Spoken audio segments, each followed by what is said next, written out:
هفته خبر تو خبر داره براتون از شیخ فری برجام در رفته که همچنان به دنبال موس کردن برای غربیاست و به اسم روابط علمی به دنبال سرازیر کردن جام زهرهای بعدی به حلقوم عظماست. من قبول ندارم با انزوا هیچ کشوری به هیچی میرسه. با انزوا آدم به جایی نمیرسه. ما همه روابط علمیمون ما دنیا محدود کنیم همه طرفیشه. یه دانشمند ما میخواد بره توی سمینار، قبلش یه جور باش حرف بزنیم، بعدش یه جور باش حرف بزنیم. خب محل سمینار با همه حرف میزنه اونجا، هر کی میخواد باشه بحث میکنه اونجا. شما چی گفتی، او از چی پرسید؟ تو دنیای علم این حرفا ما نداریم. حکایت نظام ولایت تو جام جهانی حکایت این موتور سواره است. همه دارن میرن، این وایساده.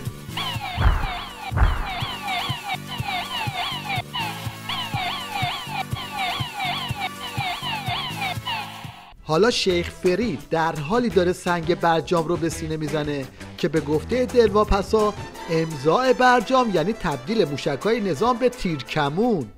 تعهدی که جمهوری اسلامی پذیرفته. خب بعد ببینید نه فقط از بمب اتم، از هر گونه ابزارهای هسته‌ای. خب بعد ببینید در فازهای بعدی اگر خاطرتون باشه در همون سخنرانی‌های قبلی من قبل از امضای برجام گفتم اگر این توافق به امضا برسه موشک‌های ما تبدیل به تیرکمون میشه. یادتونه روزی که برجام رو امضا کردن چه جشنی گرفته بودن؟ حواسش نبود که چه چاله‌ای زیر پاشونه.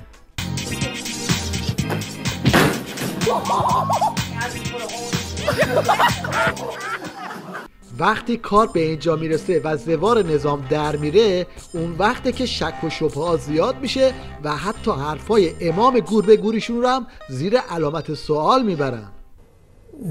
یه جمله شنیدن که حالا حفظ نظام از همه چیز مهمتره و تازه اون جمله هم از امام نقل نشد، از امام نیست. حفظ نظام از اوجب واجبات است. این جمله مربوط امام نیست؟ نه، ما گشتیم همچین جمله نبود چنین چیزی.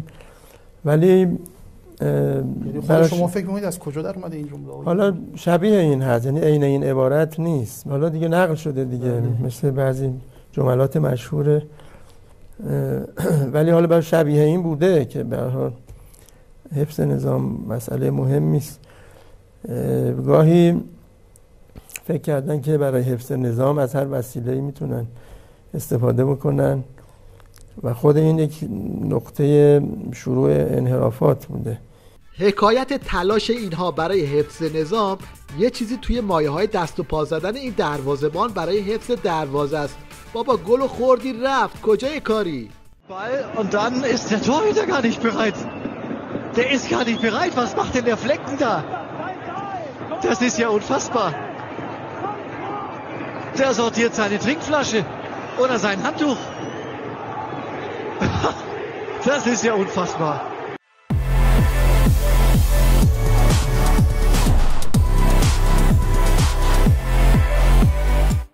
این بزبز قندی هم از ترس انقلاب مردم اومده یه انقلاب من درآوردی سرهم کرده تا باهاش جلوی انقلاب اصلی رو بگیره. یک انقلاب مجدد لازمه در جمهوری اسلامی صورت بگیره، در انقلاب در حاکمیت، هم در این که چه کسانی چه مسئولیت‌هایی میگیرن. آقا کم کم همونجوری داره گندش در میاد، ده ها بلکه چند صد نفر به نظرم کم کم در میاد که اینا 2 تابعیتی و 3 تابعیتی ان تو حکومت. خلاف قانونه. طرف آمریکایی ایرانی، کانادایی ایرانی، انگلیسی ایرانی، مسئولیت‌های مهم. همین صبحی توی رسانه‌ها خوندم، امیدوارم خبر دروغ باشه ولی توی 1-2 تا خبرگزاری معتبر که یکی از بالاترین مسئولین اقتصادی بانکی کشور اصلا خانواده‌اش کلاً تو کانادا و آمریکا زندگی میکنه، خودش در رفت آمد. تازه این فقط یه نمونه بود. دور به بخور آقازاده‌ها و به چاپ این جماعته.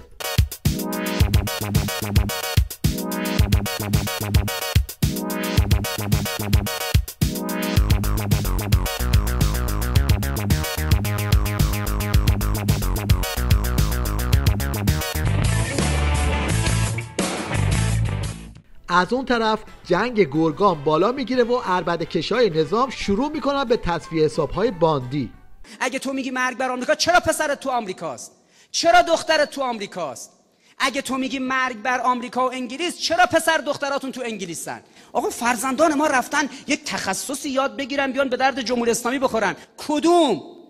چه خارج رفته ای تخصصی آورده اینجا به درد این ملت خورده؟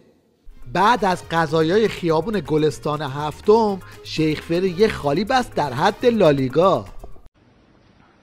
این که ما از روز اول به پلیسمون دستور دادیم بدون اسلحه وارد خیابون بشه. من این رو به یکی از مقامات عالی رتبه فرانسه، رئیس جمهور فرانسه، در تلفن که با من صحبت میکرد بهش گفتم، دچار تعجب شد. طوری میگه رئیس جمهور فرانسه تعجب کرد انگار تو اروپا هر شب تیر و تیرکشیه. بابا اونور آب از این پلیسا هم دارن، کجای کاری؟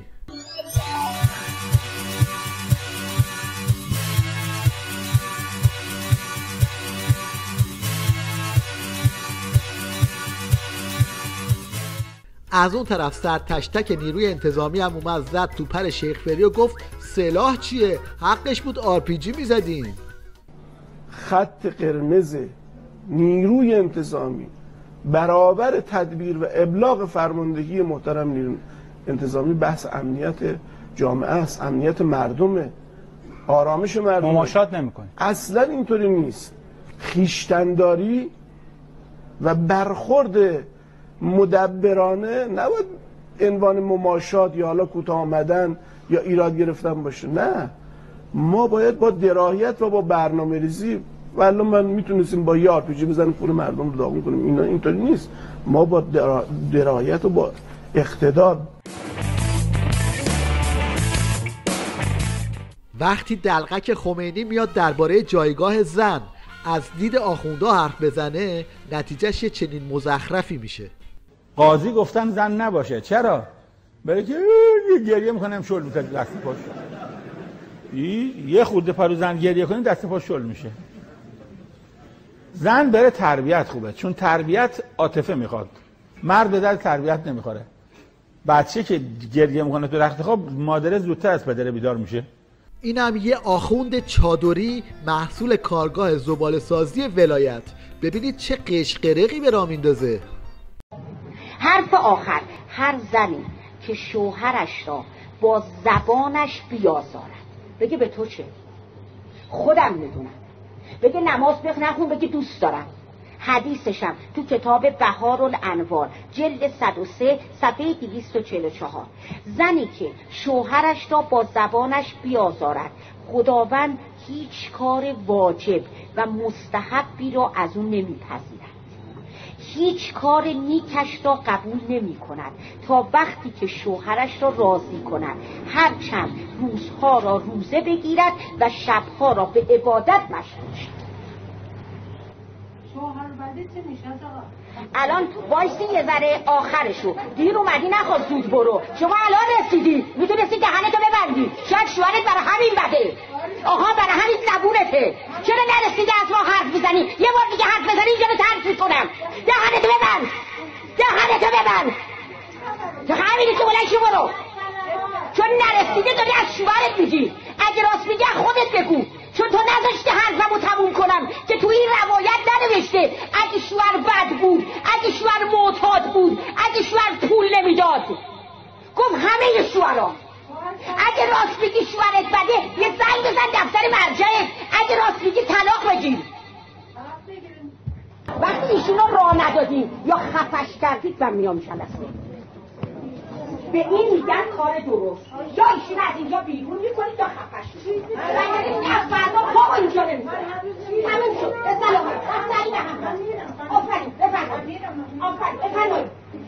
بفرمایید. آفرین. به سلامت. دفتری به همراه.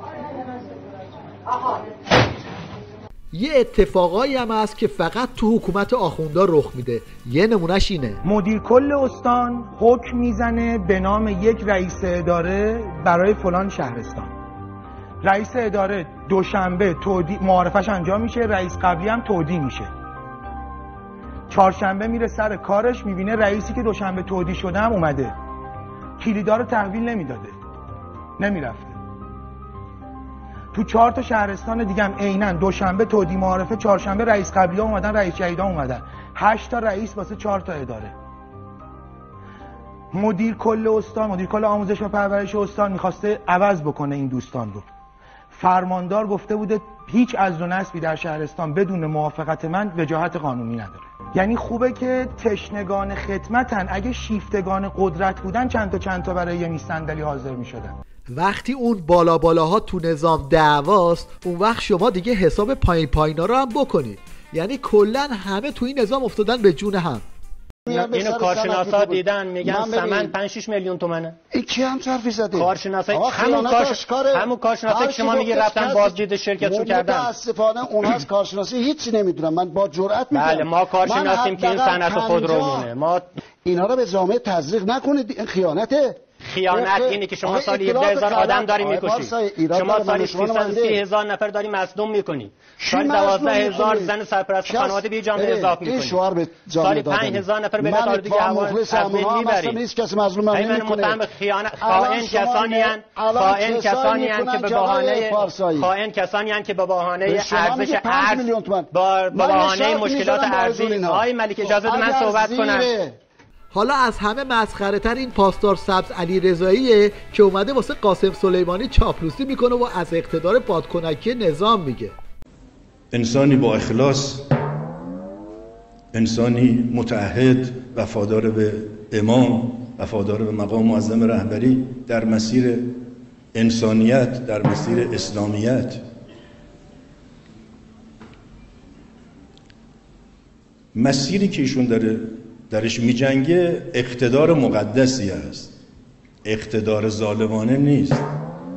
اقتدار مقدس یعنی اقتدار امنیت ساز، اقتدار صلح ساز، اقتدار عدالت ساز، اقتدار امنیت ساز.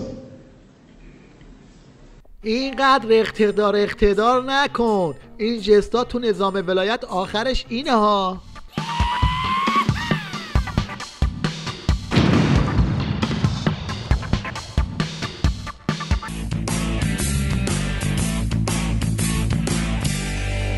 باز هم تیویلیش و باز هم سوتی. این بار با زنجیره از سوتی ها مواجهیم. موافق هستید یک بار مرور کنیم حادثه ای رو که اتفاق افتاده؟ صدای من رو ندارن آقای عابدزاده؟ بسم الله الرحمن الرحیم. آقای عابدزاده خب فکر میکنم که شما صدای من رو دریافت نمی‌کنید. یک بار یه سوال تکرار کن لطفاً. خواهش میکنم. عرض کردم خدمتتون که خواهش میکنم صحبت میکنم، احتمالاً باید صدا رو الان دریافت بکنید. خواستیم که صرفا حادثه رو یک بار دیگه اطلاعاتش رو مرور کنیم، هر جا که اگر که نیاز به اصلاح هست شما اصلاح بفرمایید. هواپیمای شرکت جناب آقای احمدی استاندار کوهگیلوی و بویراحمد، سلام بر شما.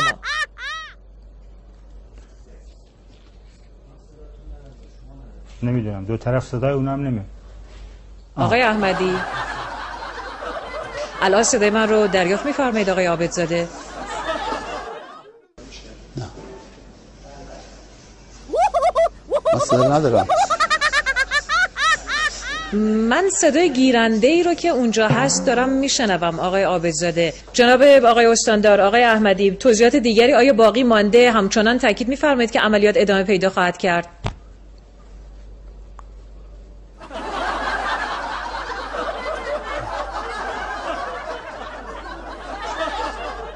من صدا رو ندارم، ببخشید. آقای عباسی شما صدای شما رو ندارم. خیلی ممنونم. بنده صدای شما رو خانم شریفی مقدم ندارم. خب الان فکر میکنم ببخشید من صداتون رو نداشتم. باشه آقای احمدی مشکلی نیست. آقای عابدزاده صحبت میکنم با شما. الان مشکلی نیست در دریافت صدا؟ من صدا ندارم. خب سوالاتی که من میخوام از آقای عابدزاده به عنوان رئیس سازمان هواپیمایی کشوری مطرح کنم، یکی این هست که حالا نمیدونم میخوان تلفنی بهشون خبر بدن یا اینکه از گیرنده تلویزیونی اگه کسی در آنجا در سازمان هواپیمایی کشوری هست خب میتونه بهشون اطلاع بده، یا اینکه حالا صدای گیرنده رو کمی بلندتر کنن که بتونن صدای ما رو بشنون. میتونیم صحبت بکنیم با آقای عابدزاده؟ آقای عابدزاده الان صدای من رو شما دریافت میفرمایید؟ بسیار خوب. خب حالا دیگه خداحافظی میکنم با ایشون.